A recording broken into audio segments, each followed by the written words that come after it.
All right.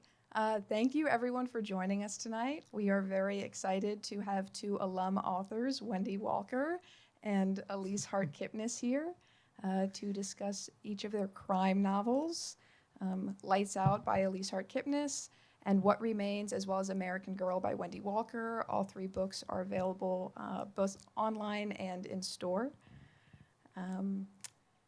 It's always exciting to have authors here, especially when they went to Brown and can elaborate a little bit more on what they learned here and their process. Just a slightly more elaborate intro. Wendy Walker is an international best-selling author of psychological suspense. Her books have been published in over 23 languages and have been optioned for film and television. Her latest novels include Don't Look for Me, What Remains, an American Girl. She is a magna cum laude graduate of Brown University and Georgetown Law. I didn't know that. Prior to writing, she has worked as a lawyer, investment banker, and trained for competitive figure skating. And she currently lives in Fairfield, Connecticut, where she raised three sons. As for Elise, she is a former television sports reporter turned crime writer. And in addition to reporting for Fox Sports Network, she was a reporter at New York's WNBC TV, News 12 Long Island, and the Associated Press. She is currently co-president of the newly formed Sisters in Crime Connecticut. And she is also a graduate of Brown and has 2 college-aged sons and 3 labradoodles. We are very excited to have them both, and I will let them get started. If any of you have any questions, you can ask them at the end or type them in the chat on Zoom, and we'll get to them. So Thank you. Thank you. Yeah, we're so excited to be here. Yes, thanks for having us. And I do have 2 college-age sons, and one of them is here, so I just want to say that, which is really exciting.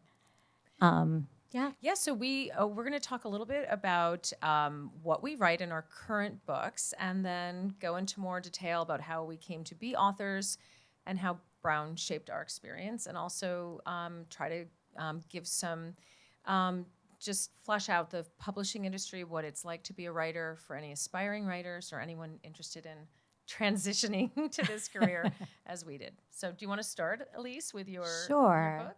So my book, Lights Out, I like to start by talking about the main character. Her name is Kate Green, and I like to think of her as like a way cooler version of me.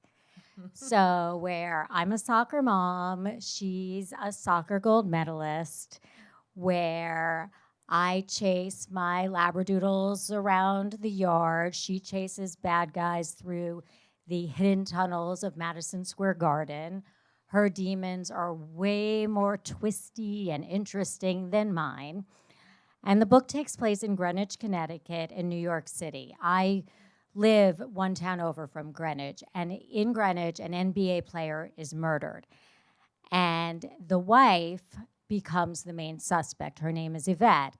And Yvette is Kate's best friend. And while Kate knows that there have been, issues in the marriage, she doesn't believe her friend could ever murder someone. So she sets out to prove her friend's innocence. Meanwhile,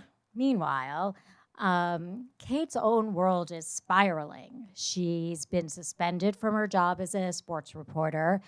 The gossip columns like the New York Post are really out to get her. And her teenage twins are fighting their own demons. And then her estranged father, who happens to be an NYPD detective, gets assigned to the case. So, what can go wrong?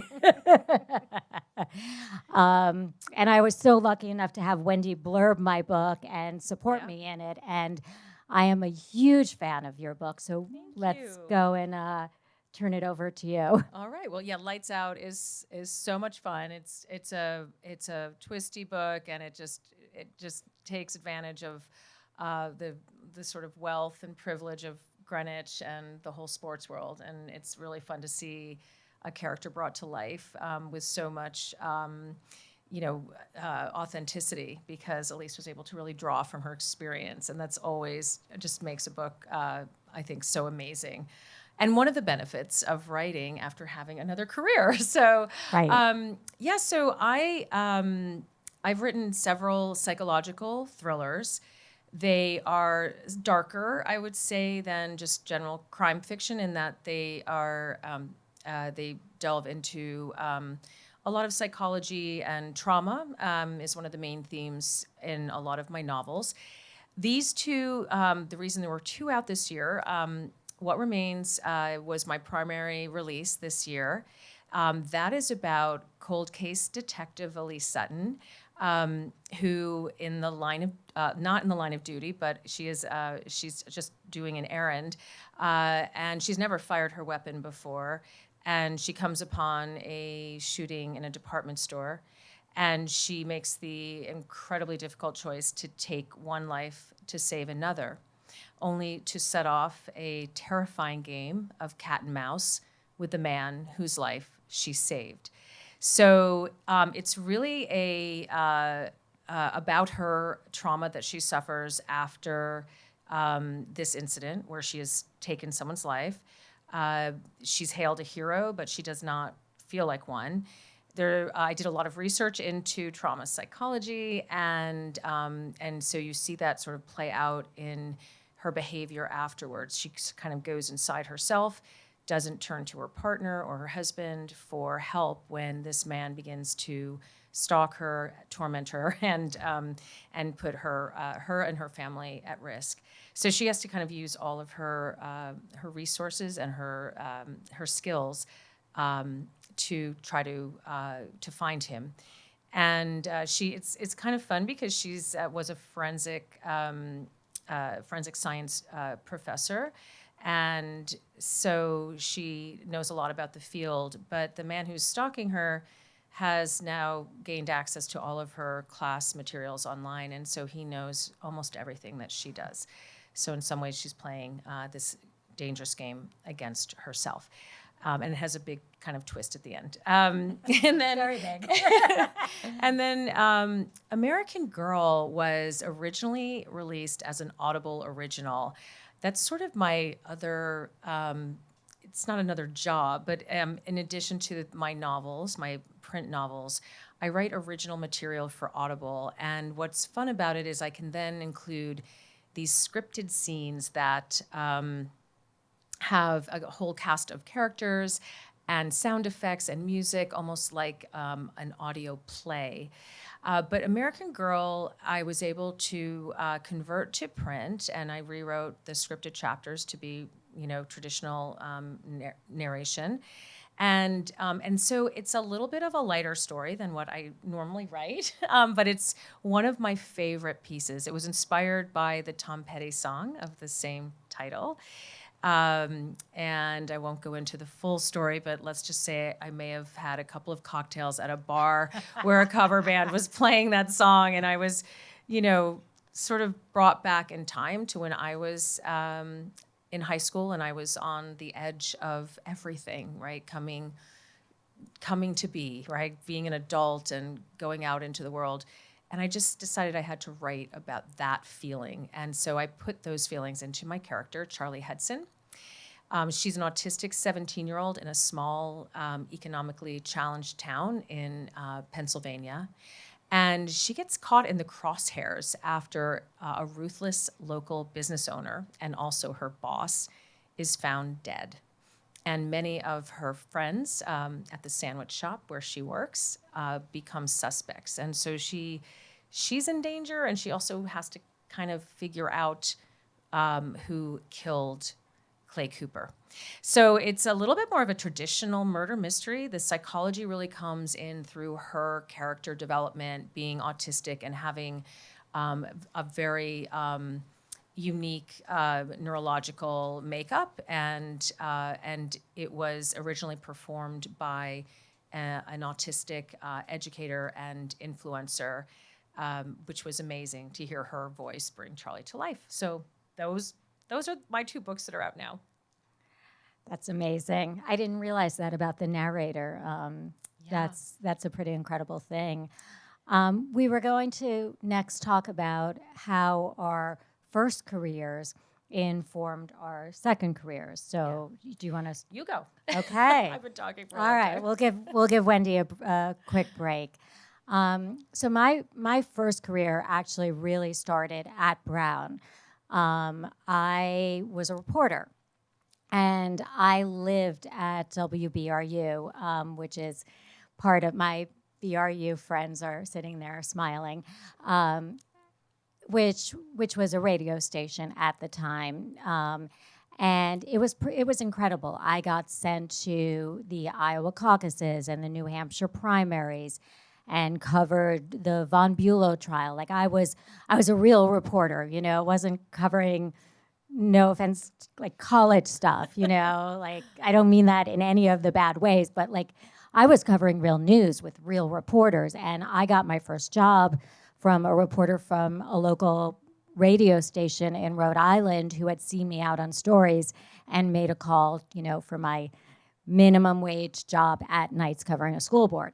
But it started my career, and I ended up, I was in news before I was in sports. So I went to the Associated Press and to some smaller TV stations, and ended up at WNBC TV in New York, where I covered a lot of crime. And then I had the opportunity towards the end of my career to work in sports, which was really nice compared to like covering crime. My mom would be like, wow, you're really depressed at the end of the day. And I'm like, well, yeah, someone was murdered, someone died. I think when Flight 800 crash happened, I was literally at the scene of the wreckage for a month. I'm like, who wouldn't be depressed? And so covering sports was a great change for me. And then when I decided to write a book, I really wanted to go back to the world of sports because I enjoyed that.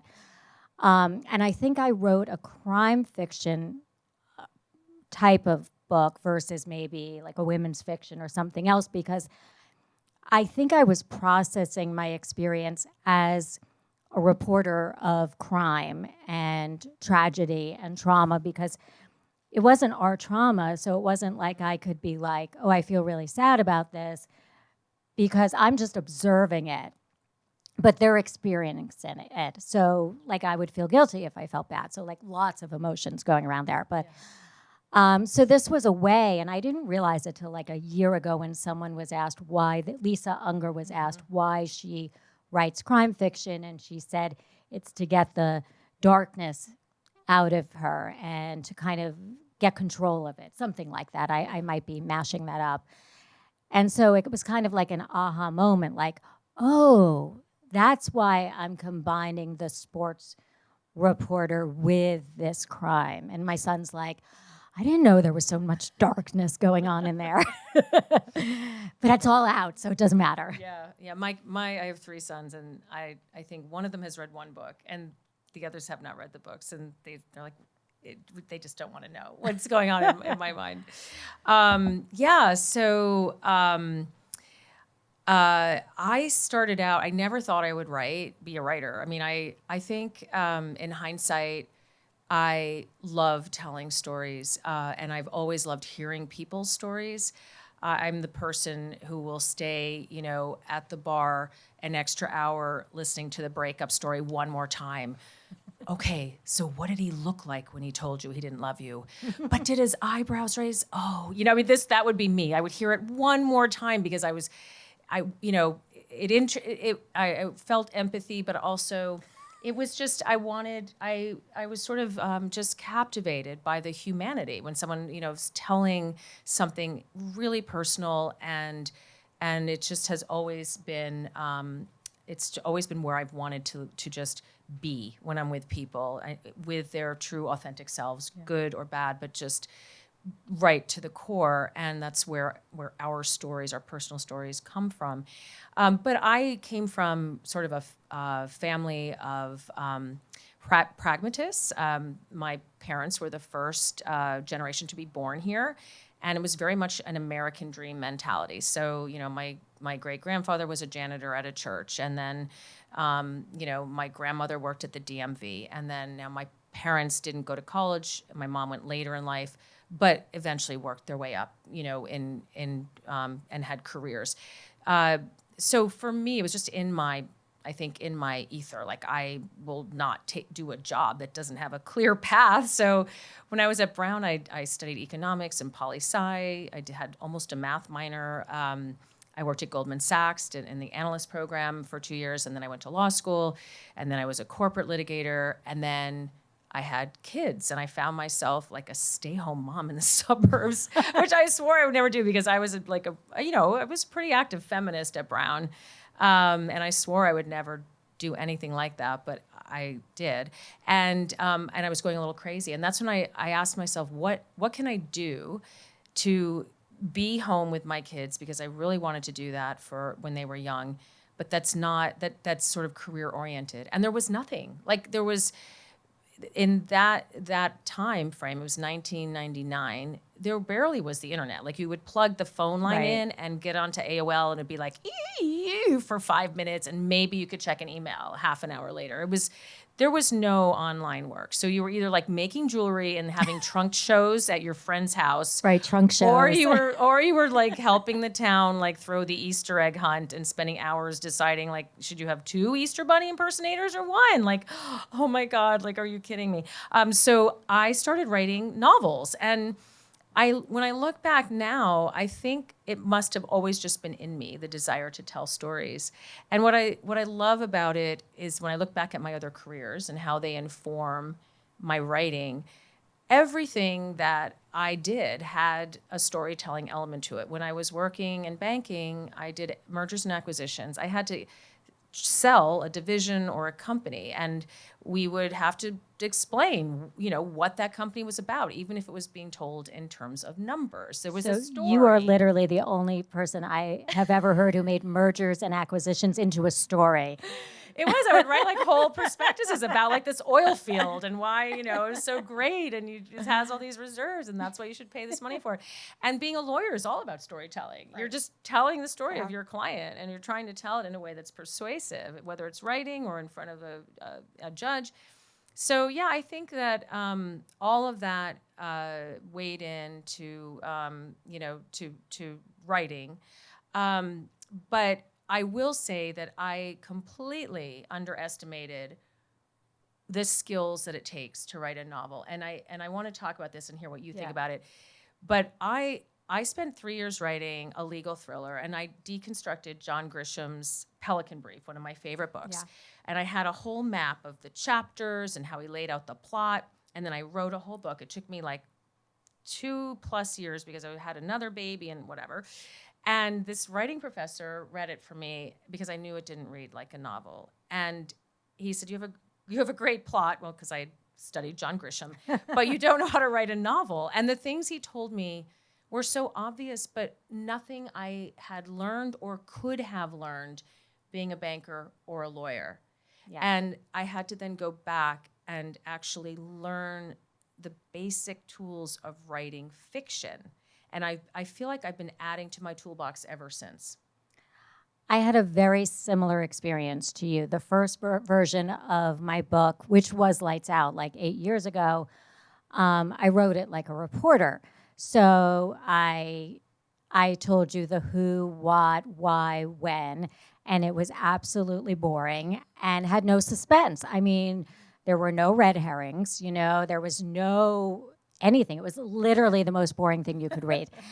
And it is a skill. And I think it's really important for any future writers there to know that you can't just, maybe there's like a savant, or I don't even know if I pronounced that right, but that could just do it. But like anything else, there are skills that you have to learn, and you have to expect it to take time. So you need to learn character and setting and plot and suspense. There's suspense in everything, whether or not you're writing a crime fiction novel or not. And then you have to weave it all together. So it's not just a matter of, are you a good writer or aren't you a good writer?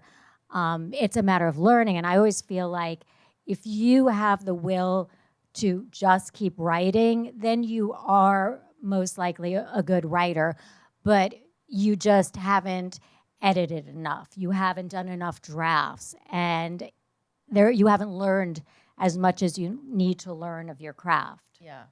Yeah, it's and I'll just tell this little anecdote because for any aspiring writers out there or anyone who wants to transition into writing novels, this was just so eye-opening to me about how specific the skills are for writing a novel, for writing fiction. I wrote, I had my plot, and I had chapter 1 was very exciting. My lawyer discovered a file while working on a pro bono case, and he didn't know, he knew it was dangerous, that he had this information, and so I think somebody even chased him in chapter 1. And then in chapter 2, he needed to tell his office mate, who was a woman. Of course, there had to be a little tension and love interest going on later in the book. And so all of chapter 2 was dialogue of Sam telling, I think her name was Justine, everything that happened in chapter 1, because that's what would happen in real life. And so to the reader, like basically they're having to relive all of chapter 1, but I was like, but that's what would happen. So what do you do? And the writing professor said, that would be called narration.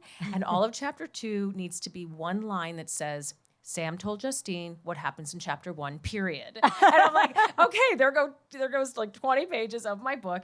But how, like, it was one of those moments thinking about, being however old I was at the time, having all my degrees and having worked in these fields, that I couldn't see it. I was staring at these chapters like, what am I doing wrong?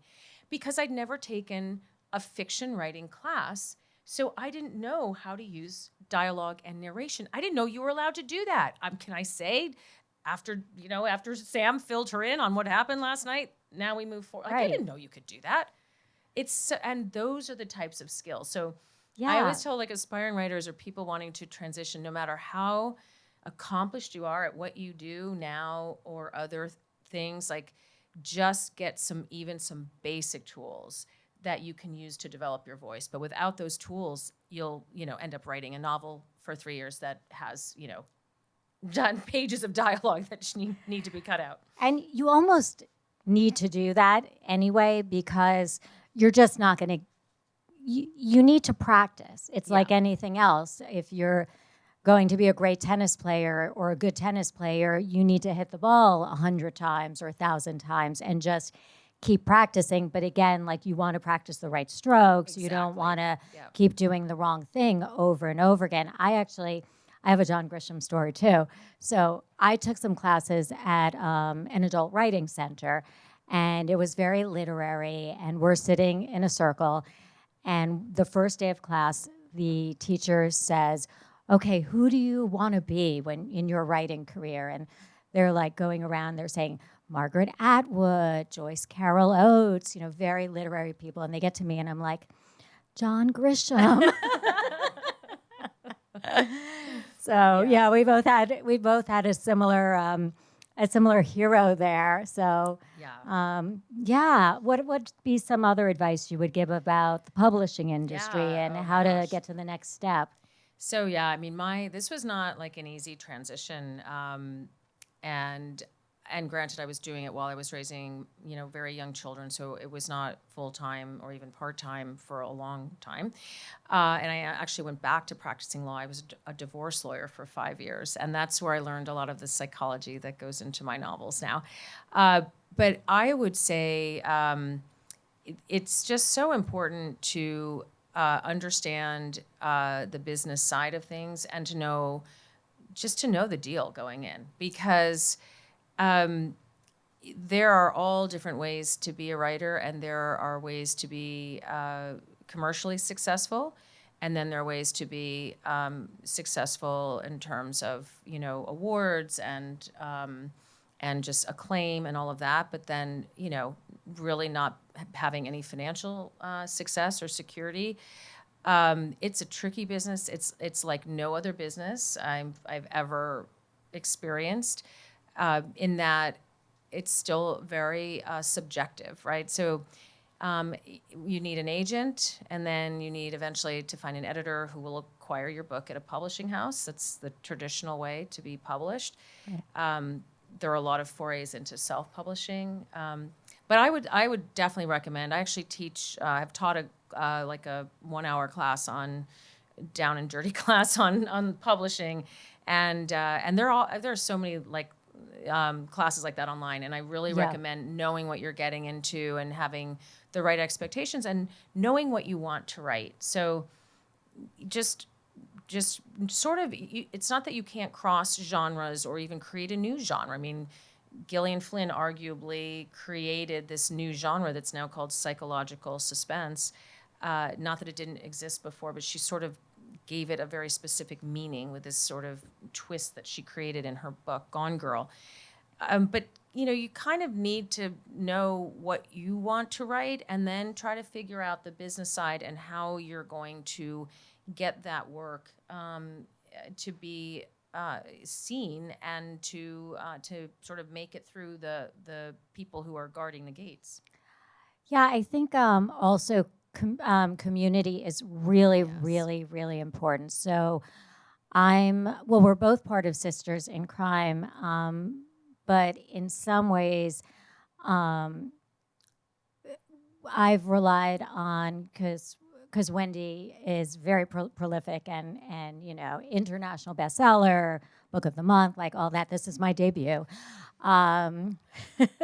So, and has been very kind, and other authors who are further along than me have been very kind. And I think it's a community where it feels like there's enough pie for everyone to have a slice, where I came from reporting which I found to be much more competitive than this industry, because you're fighting for 30 minutes. It was before 24-hour news, imagine that.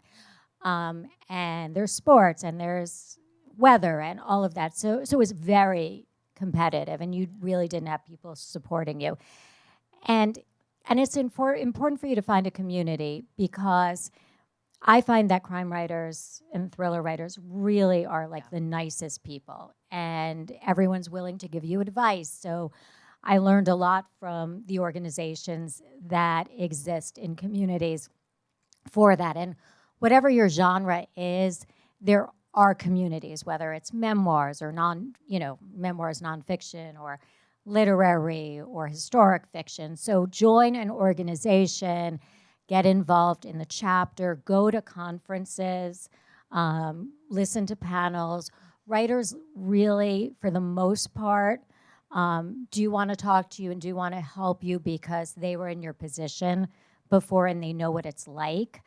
So I would definitely seek out that community. And they also have a lot of online and in-person resources, like mini classes on all different aspects that you can really rely on and learn from.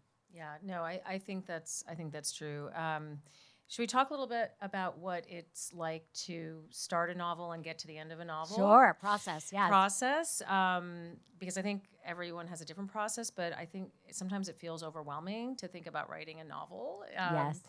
And I'll just give my process, and I want to hear your. I mean, I've heard yours, but I want everyone to hear yours. I think ours are similar. So we could tell each other.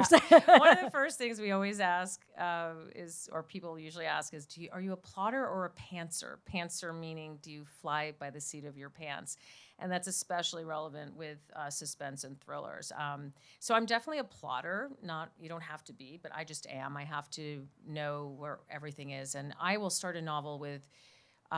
Usually it's just some sort of idea. It's either a plot twist that I just need to make work somehow, or it will be a character, like American Girl was a character. What Remains was something I heard on the news, a shooting in Boulder, Colorado, and listening to the people coming out of the store who were witnesses and wondering what happened to them. So all different things can spark an idea. And then from there, though, I will build the plot, the characters and the plot before I start writing even one word. And then I will just set out to write, about a chapter a day. And I just keep going until it's done. And, I can probably, if uninterrupted, I can get a draft done in about, I don't know, a month to 6 weeks. That's crazy After I me. have the Yeah. outline. But every write, and then there's a lot of revising. There's so much revising, but I sort of have to live and breathe my my plot and my characters. They wake me up in the middle of the night, and I'll have a new idea, and I keep my phone there, and I have on my notes, and I dictate. And sometimes it's absolutely crazy town what I'm saying in the middle of the night, and sometimes it like really works. Right. I never know what I'm going to find on my phone in the morning. But that's sort of the joy for me of writing, is to just barrel ahead and get it all out on the page, and then do a lot of revising to make it better. But I think you have to, if you have another job, and then I think it's interesting to keep in mind that if you wrote just 1 page a day, you would have a full-length novel in a year. Like just 1 page. And it's the kind of thing that you can think about when you're driving. You can take notes on the plot, and then when you sit down to write, it's sort of there. That's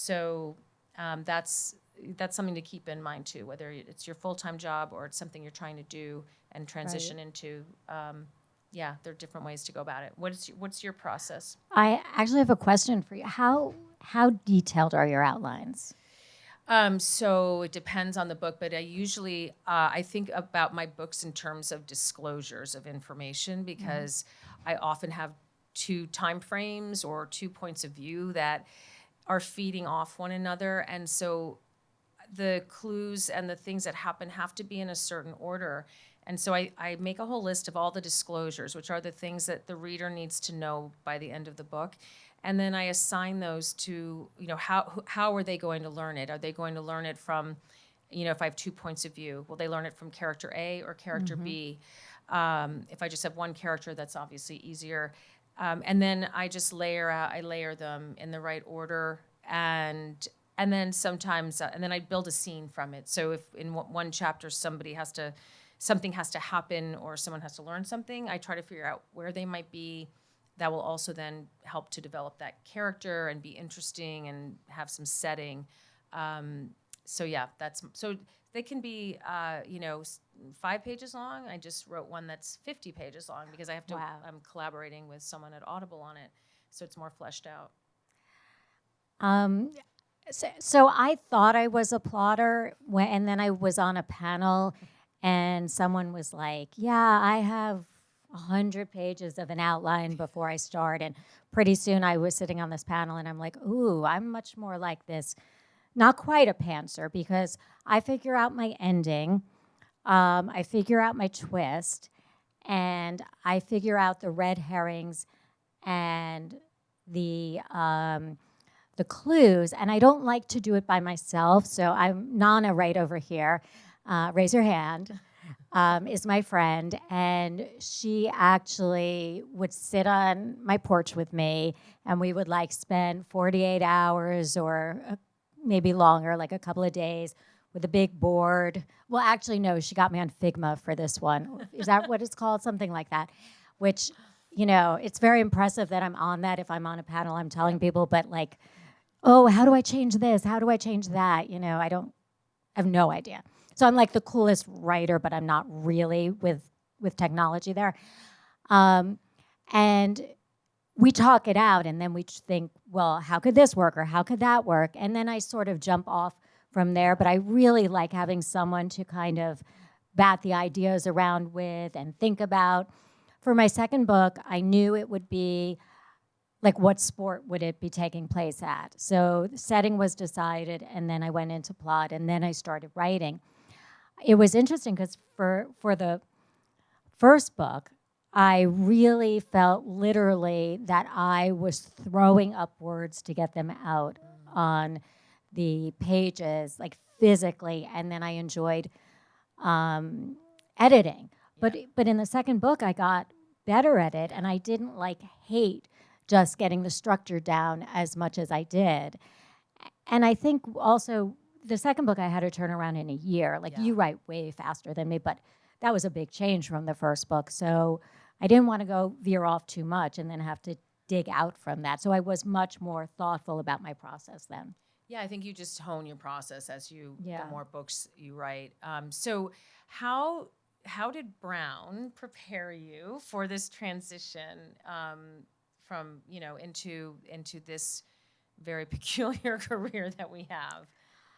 I think that um, Brown Brown provided, and we were talking about this a little bit, a certain way of looking at learning and a way of approaching the world that has always resonated. We were talking about that with us. I remember the president of Brown at the time, Howard Swearer, on the first day of school, we went into sales hall and he said to us, I don't care if it's not important to me whether you remember this date or that date from your classes. I want you to develop a love of learning. And I want you to always be asking questions and learning throughout your life. And I'm very paraphrasing that, but that really struck me. And then the way Brown requires you with the curriculum to seek out your own classes and everything. There's no excuse for you being bored in a class except that it's your fault. And in the same ways, we had to seek out and still seek out the classes and the education we need to create our product. So I think that it really taught us to learn and kind of fend for ourselves in a way that really, propelled us forward. What about you? Yeah. So for me, it was I took advantage of the open curriculum by having like two intense a double major, and I studied abroad for a year, so that made it even harder to take different classes. But when I did have a spot to fill, I filled it with classes that were completely out of my comfort zone. And I took them SNC to give so I was like, sure. I think the closest I came to a writing class was a creative writing class, like memoir-ish kind of class.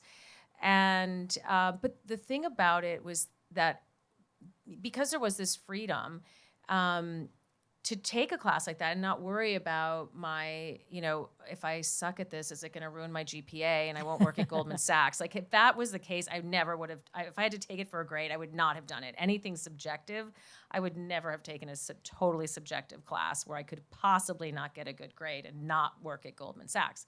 That was not happening. So for me, it gave me this freedom to explore classes that would just be completely different. And I feel like also just everyone at Brown was so just into whatever they were doing 100%. Yep. And with such confidence. I remember thinking like, wow, you're going to be whatever it is, like you're working the circus or you're going to whatever. They're like, yep, that's what I'm doing. I'm like, how do you know you can do that? Because for me, it was like, okay, you do these certain things, you will get that job. You go to law school, you will be a lawyer. If you, take all these classes and go to the, all the little talks that the investment banks give and do the interview process, you'll probably get a job. And so many people at Brown just were creating these paths for themselves that were so different and out of the box. And so even though I didn't do that at the time, I went to school with people who did that all the time. Right. And so it never occurred to me that I couldn't write a novel. I never thought that, who do I think I am, like trying to work in the arts? It never occurred to me. It was more, how do I get that done? Right. How do I approach it? I know there's a way. Right. And so that confidence, to just do whatever the heck I wanted to do. I still feel that way. Yeah. Like I'm like, okay, if this doesn't work out, what can I do next? And maybe I will join the circus. I don't know. But something, it never occurs to me that I can't have another career in, I'm not going to be an Olympic gymnast, but there, right. But there are, I don't know, I feel like it really gave me that vision of my future that had really no boundaries. Yeah, I agree. And I think we're ready for questions. Yeah. Thank you so much. That was really great, and I think such a wonderful note to end on. So we're going to open it up for questions. Our first question is actually coming from Alice, who's watching from home. Hi, Alice. Alice would love to know what you've learned about yourself or the world through your writing process. You first. Okay. I, huh, I've learned a lot. I've learned there were so many things that subconsciously I put into my book that I didn't realize that I was processing until somebody in an audience asked me a question. So, for example, at the very beginning of my book, my main character is caught on a gotcha video where she yells at an NBA player and is, criticizing him, but it's because he had called her a bad mom and she was just reacting to that.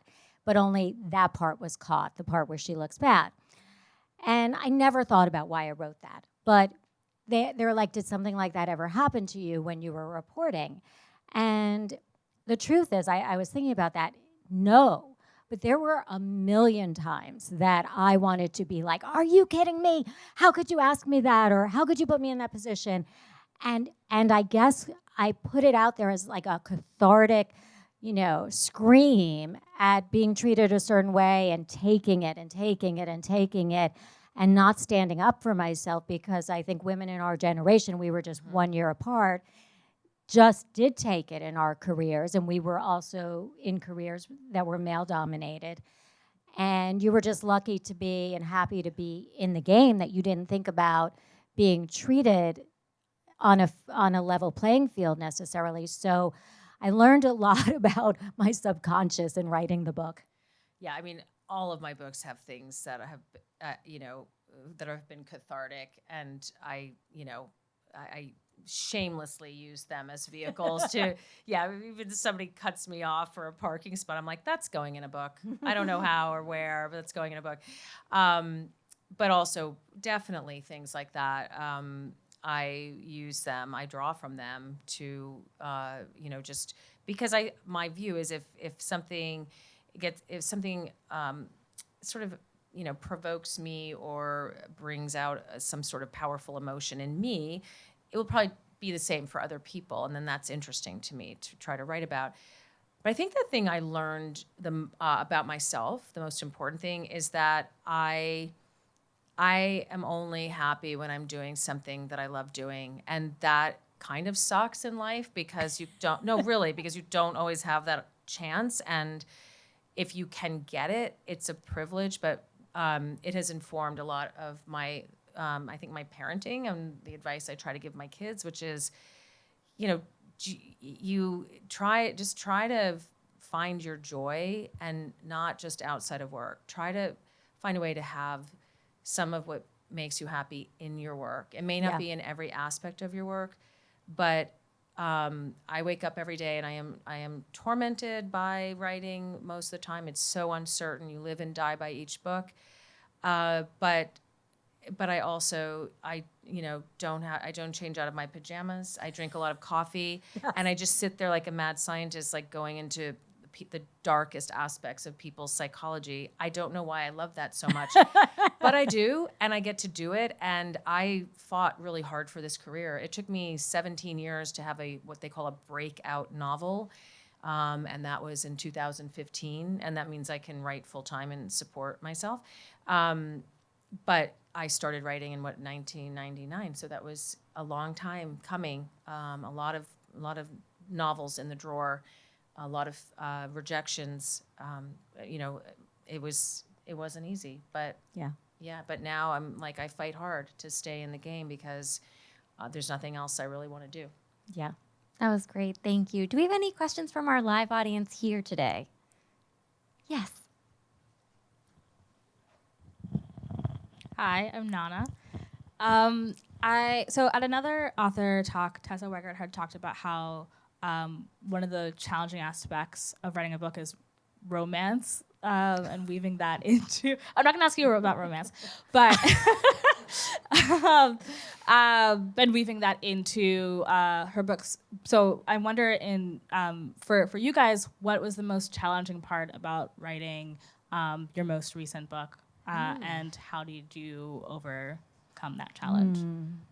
You can go first. Oh, okay. To think. So yeah, I just finished a draft of something that required me to go into more description of setting. And what I enjoy doing and what I really love to do is going into people's minds. So I'll just go right into what people are thinking, and I write almost always in first person or very close third person, and I just go right into all the twisted thoughts people are having, and then some action. But American Girl as well is very character driven, and it is in first person, but there's a lot of setting in the town.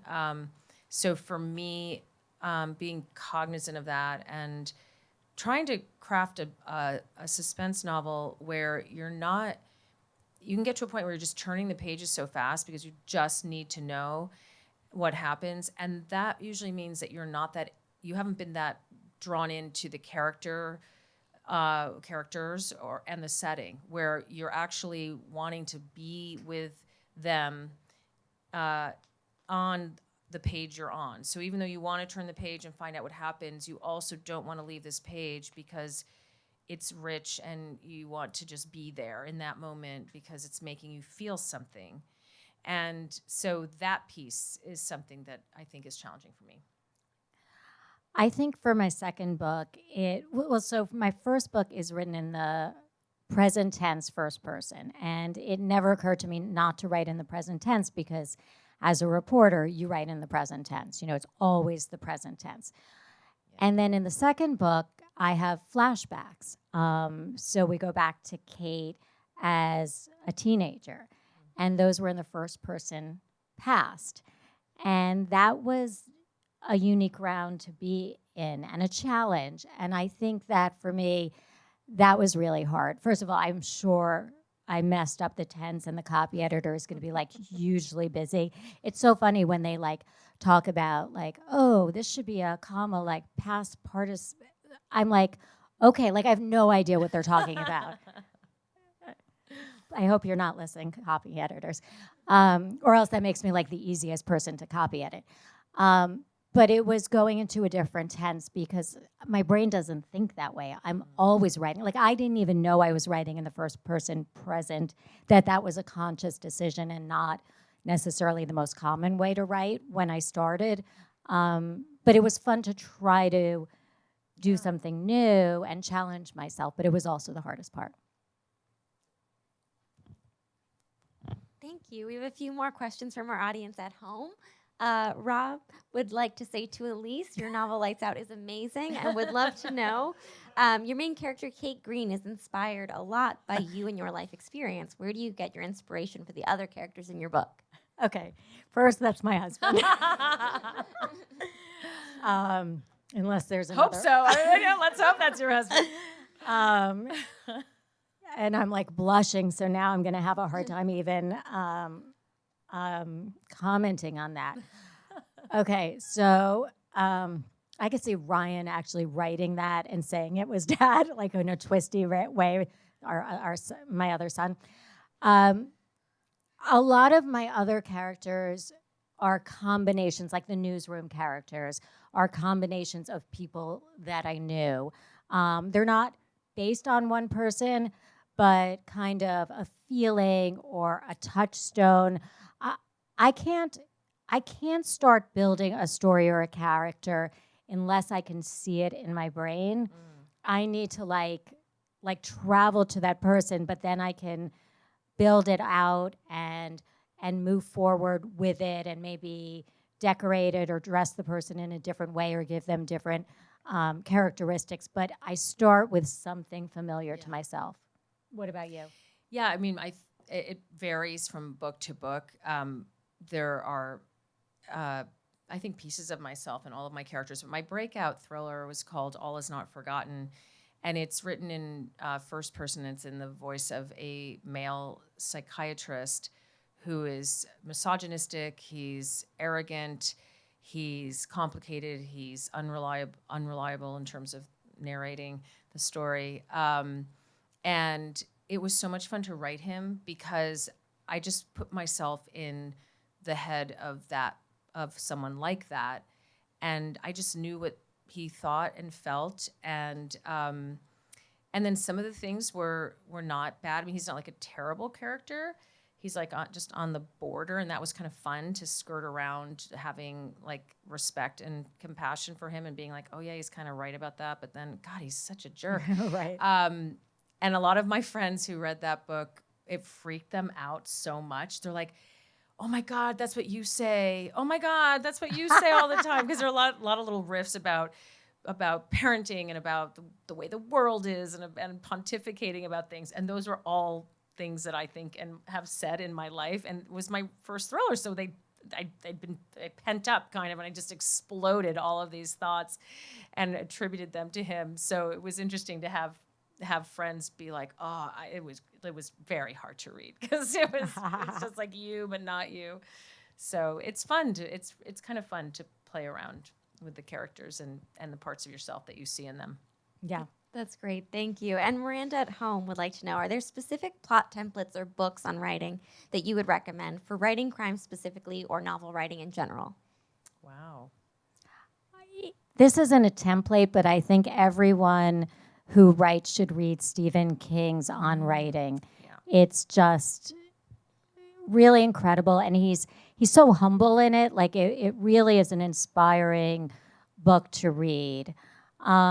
There are like, I always get it wrong, but some like Skin the Cat kind of stuff. Are you familiar with that? Save the Cat. Save the Cat. And Kill the Dog is the new one, which is the antithesis or the counter thesis to Save the Cat.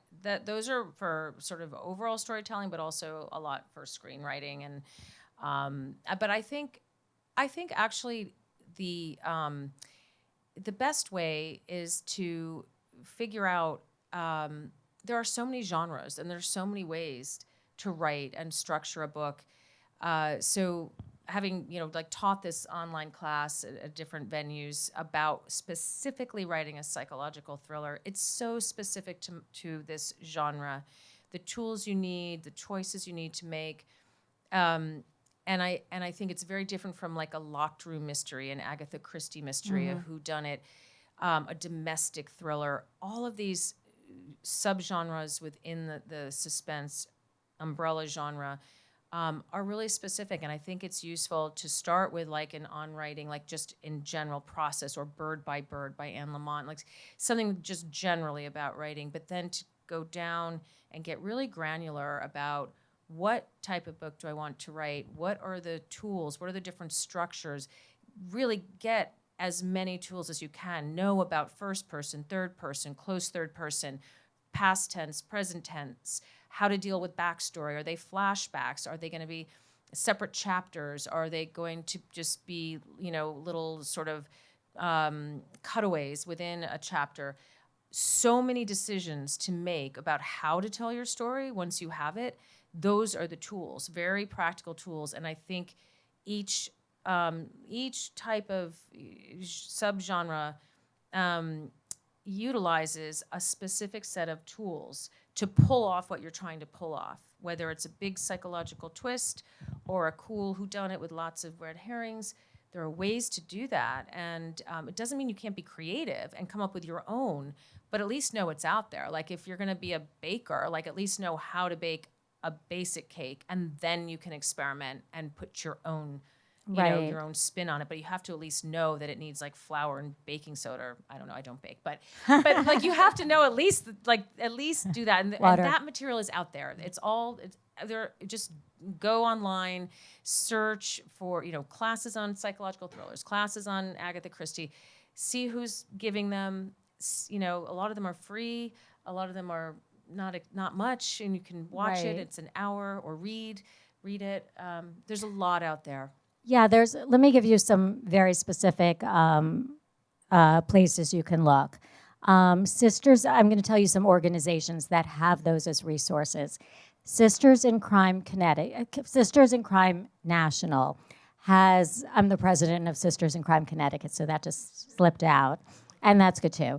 Has a Guppy chapter, and that's for beginners. And they give these mini classes on different elements from a forensic or police person telling you what's believable or what's not, to certain plot things, to setting, to character.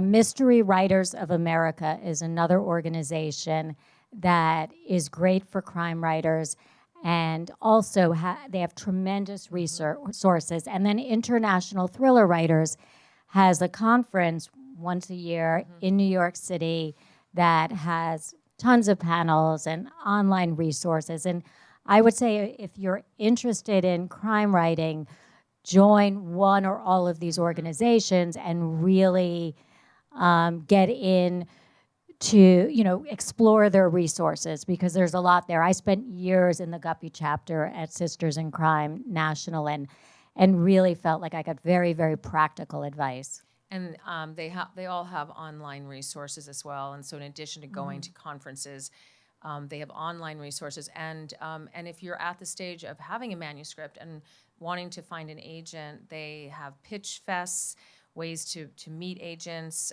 without just having to cold query. There are resources on writing query letters. So yeah, these organizations, what Elise was saying earlier about networking and the community of authors within your genre, that's like really the best place to look. And the thriller community, suspense community is just overflowing with it. Yeah. Thank you. Do we have any other questions from our in-person audience? I'll go to you because we haven't asked you anything yet. Hi, I'm Kevin. Hi, Kevin. Thank you for the talk. So I'm not a creative writer in any way, shape, or form. I like to write academic and analytical papers. And when I'm writing, I sometimes think about how can I be creative in my voice. I feel like at this time, almost every idea has been explored. And typically, and specifically for mystery writing, I'm curious what your research process is like, kind of building on your answer about tools, about how you can create truly unique red herrings and unique twists. And how do you know if, like, say you thought of something, what you thought was truly unique, how do you even know, like, if that's even out there in the millions of books that we have today? That's a great question. Yeah. That's a really great question. And before I started writing, I really worried about that when I first started. I'm like, okay, do we need to copyright this and all that? And then as I was in writing classes and you share your work, I found that everyone really had a unique voice and that no one was going to write, good or bad, the way I did necessarily. And at least for me, I'm writing about a female sports reporter, so there weren't a lot of those people, but I do find that the more I read of other people, the more they're not similar. Yeah. And so much of it is how you tell a story. One of our author friends recently went into ChatGPT and asked it to write chapter 1 of a novel and gave it very specific details about her debut novel, like every detail, and said, please write chapter 1. And it wrote a very on-the-nose chapter. It had some little creative riffs and things, but it was just a linear setup, including all of the basic facts that you need to know for the setup of the novel. And the author's first chapter was completely different. She started with a flashback from the past and then went into the present day, but it was completely different. And so I think, yes, you don't want to inadvertently copy someone's red herring, but the truth is there really are only so many red herrings. Somebody else did it, right? It's somebody else's husband did it, somebody else's daughter did it. And so the creativity really just comes from sitting down and opening yourself up to what's in your mind and what it provokes in you or evokes in you. And I think for me, what makes my books unique to my voice is that they're very emotional, and all of those emotions are coming from me. And that makes them unique because there's no other person on the planet who has lived the life I've lived with my genetic makeup, with my childhood. And so my voice and how I experience a certain story is going to be completely unique, even if I'm telling the same, a similar story to someone else. Yeah. I believe that's all we have time for today. Thank you so much for coming. Thank you to our audience. Thank you. you. Good Thank night. Thank you. Thank you for being here.